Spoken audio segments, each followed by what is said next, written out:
So today we're going to talk about the top 10 reasons they try to minimize Caitlin Clark. Hello, everybody, and welcome to our channel. I'm Mark. And I'm Rob.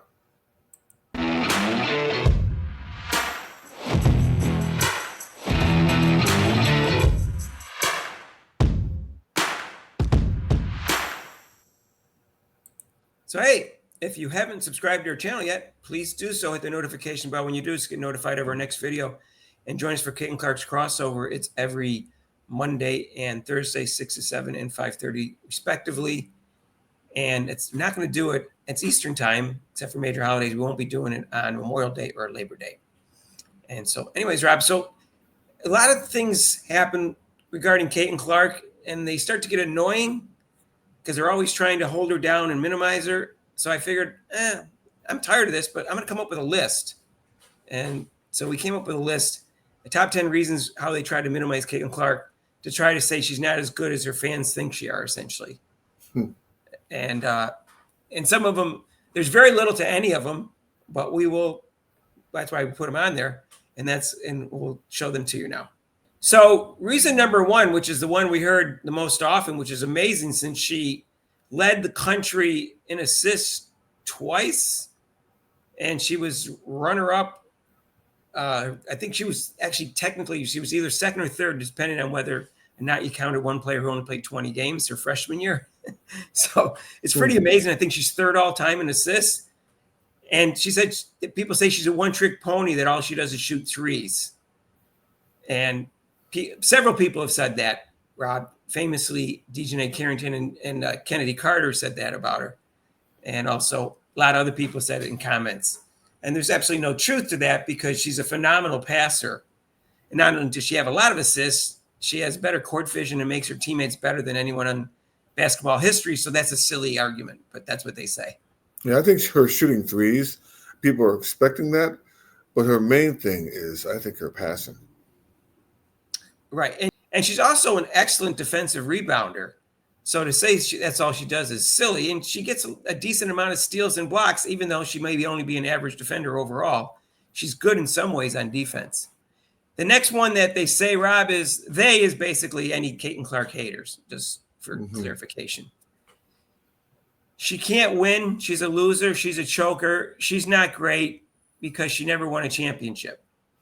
Now, she did win 3 Big Ten titles, and she also won 3 gold medals with the national teams. So even that's not true. But for some reason, they don't count, yet someone else's high school championships count, which I never knew they were more important than gold medals on national teams, but apparently they are now. Well, Jason Williams says that, that's the reason why, too. He's right. If he does it, Now, we've gone over this before. She played with a bunch of 3-star recruits. Only one starter was a 4-star recruiter all 4 years that she played. Everyone else plays with 5-star recruits and 4-star recruits. And yet she was able to drag that team to the national finals. So there's actually no truth to that she's a loser. Not once, but twice. That's twice. And, I think now they have some talent around her at the Fever. And she only played 1 year in the WNBA. And they gave her a hard time for not winning the title last year when she went into it. When she was the number 1 pick, when she went to a weak team. So, of course, as I said before, Rob. Weak team, weak coach. And they're already trying to minimize her now, Rob, because they say they have to give her a bunch of all-stars in order for her to win. And I made the joke, and I'm serious about this. Unless she won a title with like 11 high school freshmen, they would never give her credit for winning any kind of title. And even if they did, they'd say those freshmen were too tall. Right. So, they would say those freshmen, that's too many players she had, so they were able to rotate players in and out more than the other teams, Mark. Never mind that Asia Wilson played with 4 Olympians and Brianna Stewart had a former MVP on her team and second team All-Pro and all sorts of things that, when they won their titles. That doesn't matter. And everybody else had a bunch of 5-star recruits in college. So anyways, that's the reasoning.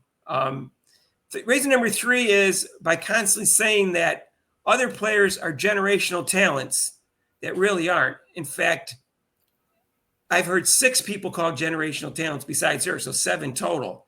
Yeah. And 7 in a short amount of time period, Rob, actually very much dilutes the definition of generational talents, and it's not even true. Some people think you have to actually change the sport to be a generational talent. in that case, Caitlin Clark is definitely the only one because none of these other players really changed the sport. And I've heard Juju Watkins, Paige Beckers, Asia Wilson, Brianna Stewart, Donna Taurasi, and Angel Reese, all called generational talents. Yeah, I mean, no, yeah, generational. I mean, what generation are you talking about? I mean, what's their generation? Well, you know why they're saying that. They're saying that because they say, oh, well, she's not really generational talent, or she is. It doesn't mean much because lots of people are generational talents, and that's why. Mark reminds me of that old song talking about my generation. People try to put us down, talking about our generation. Maybe I should put that in the video, Rob. Reason number 4 is she plays terrible or no defense. And I kind of already touched on that. I think overall her defense is average, but her on-ball defense is below average, and sometimes she's not on her person. On her off-ball defense, especially on the weak side and the three-point shots. Yeah, defense is not a forte. She's working on it. I don't think it's terrible, but she's there. I mean, she's still, like you said, she does have some off-ball defense. She's just going to bend those knees and slide her feet, and she'll be. That's the thing. That's the lovely thing about basketball, Mark, is that you can always work on your game. You can always improve yourself. It's true. Even Michael Jordan added a little something every year. Reason number 5 is she's a turnover machine, or she set a record for turnovers, which is true, turnover machines. But as we found out, some of the turnovers weren't her fault, and they actually marked them improperly on passes where actually to her teammates, and they should have caught it. Those aren't supposed to be turnovers. Right. She had a bad whistle from the refs, which contributed to some things being marked as turnovers when they should have been fouls. And I think they're going to go down anyways. Her assist-to-turnover ratio in college was 1.8. In the pros, it was 1.5. And I think it's going to go up to 2 this year, Rob, at least. And she's got a better team and a better coach. Right. They can finish it, Yeah, that was crazy that they would mark it down as because she passed the ball to the player and the player fumbles the ball out of bounds. That's a turnover on her. No, it's not. Right. So, but we've gone over that before. Yeah. Number 6 is she can't do certain things. She can't create her own shots. She can't dribble. She's slow. She has no mid-range game. She has no floater. Now, she does have a mid-range game. She just didn't use it much, but she did have no floater, and she's actually worked on that in the offseason. And she's slow. That's silly. She's actually pretty quick, and she can dribble well, and she can create her own shots.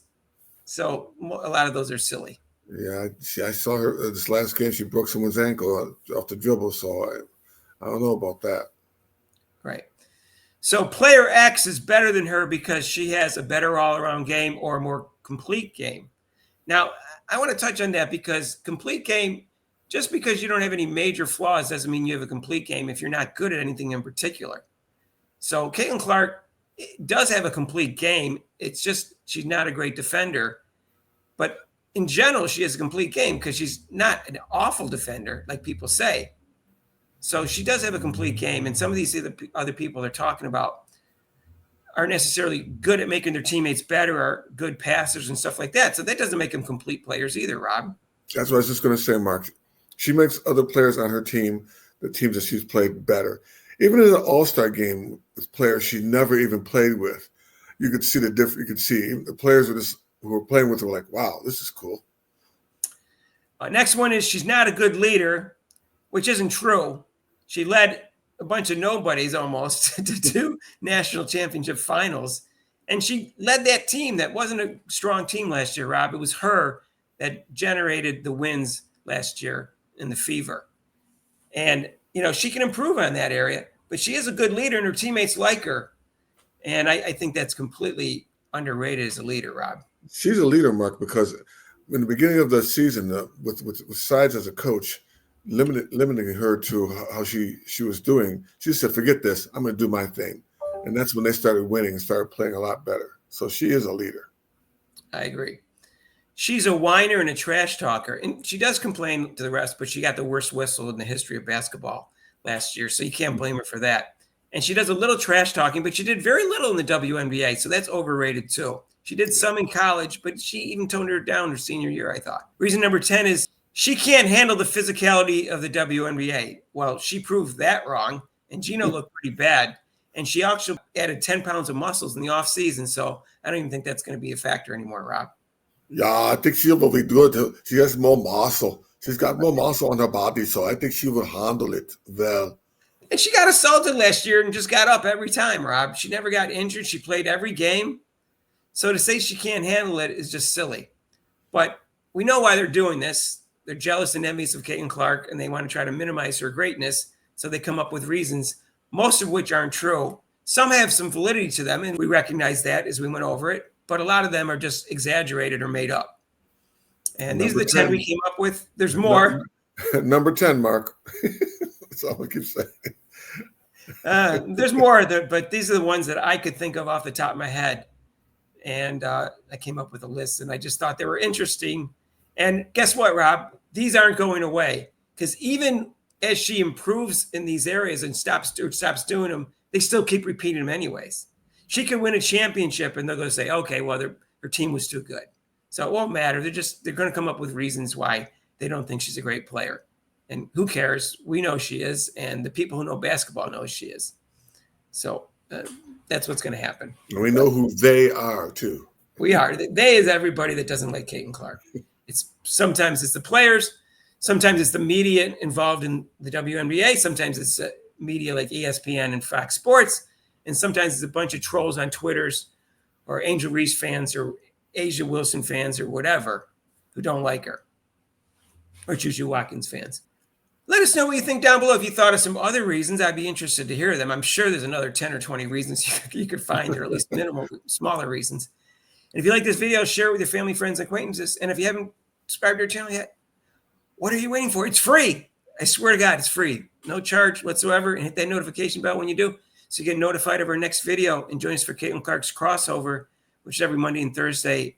And it's from 6 to 7 and 5:30 to 6:30, respectively, Eastern time, except for major holidays. As a reminder, no Caitlin Clark's crossover on Labor Day or Memorial Day.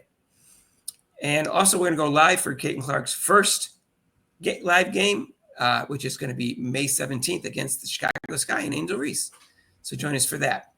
And if you want, you can donate to the channel with super chats and super thanks down below, and a link to PayPal. We'll see you in the next video. Peace out.